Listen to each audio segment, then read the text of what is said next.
All right, Jim, last but not least, let's cover the tight ends going into the 2012 fantasy football season. And again, this is as of March 5th. Going to change probably 5 or 10 times between now and actual fantasy football drafts. But for you geeks that are just geezing for some fantasy knowledge, listen to him. Yep, that's right. All right, go ahead. I am the geek.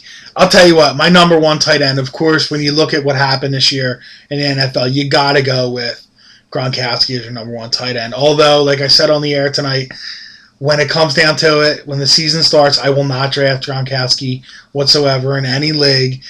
He will not be on my team. I will be drafting Aaron Hernandez, and he will outscore Gronkowski in 2012 fantasy football scoring points. I like that call, Jim. Jimmy Graham is my number 2 guy. He won a lot of people a lot of money. He came on out of nowhere. He probably wasn't drafted in a lot of leagues. Ridiculous hops, ridiculous athleticism. Yeah, he might have been a second. People were talking about him, but nothing like what they did. And he is like Calvin Johnson. He goes up and gets the ball. He's physical. He attacks the ball in the air, and he's one of those guys where you have that matchup problem. You can't stick him with a linebacker because linebacker's too slow, but you put a safety on him, he's too big. So I think he's going to hold down number 2. Number 3, I'm going with old Grandpa Badfoot, Antonio Gates. I think Rivers is going to keep throwing him the ball, and until they get somebody else out there that can produce, he's going to be solid. It's not Randy McMichael? No, it's not Randy McMichael. It's not going to be Vincent Jackson or Michael Jackson or any other Jackson that they throw out there. They're going to go to Antonio Gates in the red zone. He's a force. Number 4, I'm going with a comeback year. I'm going with Jermichael Finley. I think Aaron Rodgers is going to go to him a little bit more. I think he had the bad knee and he needed a year. A lot of people say the second year after a knee injury like that is when they really go, because there's a lot of mental questions on whether you can really make the cuts or whether you can perform the way you do. And number 5, I'm going another old reliable Jason Witten. He's good for 6 catches, 80 yards, no matter what, touchdown here and there. Didn't even put Aaron Hernandez in your top 5, although you think he's going to outtake Gronkowski. I do think he's going to outtake him this year. All right, so let me ask you this before I give you my top 5 tight ends. If you're in a league where you can either take tight end or wide receiver, you just pick 3 of them, are there any of those tight ends, Gronkowski or Jimmy Graham, that make it close to Jimmy Graham, a top 5 wide receiver? Gronkowski played the way Gronkowski played this year. He put up more points than probably every wide receiver except for 2 or 3. So yeah, but that was I have to say that. Jimmy Graham, same way, especially if they replace Colston with somebody who's just above Lance Moore or something like that. I mean, they got Devery Henderson. They got guys that can play down there. They're not a number 1 guys, but Jimmy Graham might be the number 1 target going into the year. So yeah, I'd say that. Antonio Gates isn't really that guy anymore.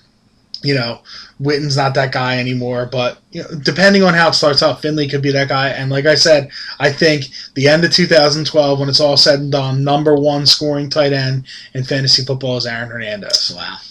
I could see Aaron Hernandez having a huge year this year because Nice. they're going to stop. I mean, really, going into this season, no one knew who it was going to be, Hernandez or Gronk. Everybody would have drafted Hernandez ahead of Gronk. He was drafted. Hernandez had a much better year. Almost every league I was in. So, all right, give my top 5. I'm going with Gronkowski as number 1. Jimmy Graham is number 2. No surprises there. 2 guys that weren't in anybody's top 5 last year. If they're not your 1 and 2 this year, you weren't paying attention. Number 3, I am with you, old man Antonio Gates. Same reasons you think. Phillip Rivers is going to throw the ball. There's no one else really there that is reliable. Vincent Jackson's not going to be in San Diego next year. So I like Antonio Gates, especially if he can stay healthy. Vernon Davis, I'm calling as my number 4, Jim.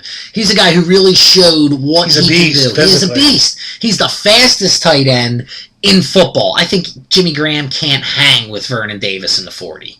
So I like him at number 4. Number 5, I think it could be Jermichael Finley's year to come back. I mean, I know last year he didn't do it, but the year before when everyone thought he was going to be the number 1 guy, he really wasn't that much worse last year. He dropped some balls. He wasn't Aaron Rodgers' number 1 target, but if he becomes Aaron Rodgers' guy to look to, which is going to be tough because he dropped some really important passes in the playoffs, but if he does that, he can absolutely be a top 5 tight end. My sleeper this year? Go ahead. Greg Olsen. My sleeper this year, Zach. Zach? Zach. Zach They're Rocket? What? No, Zach Miller. Zach Miller. They're going to get a decent quarterback out in Seattle, and Zach Miller is going to be the guy. It's going to be a 2 tight end set, but Zach Miller is going to be the guy you thought he was going into this year. No way. That's my sleeper. Greg Olsen, Cam Newton, Killer Cam. That's what we think. Tell us what you think. Either leave comments below or send us emails, Jim@SuicideFantasySports.com, Eric@SuicideFantasySports.com, and check us out Monday nights, 8 to 9:30, Blog Talk Radio, Philly sports with a little bit of fantasy.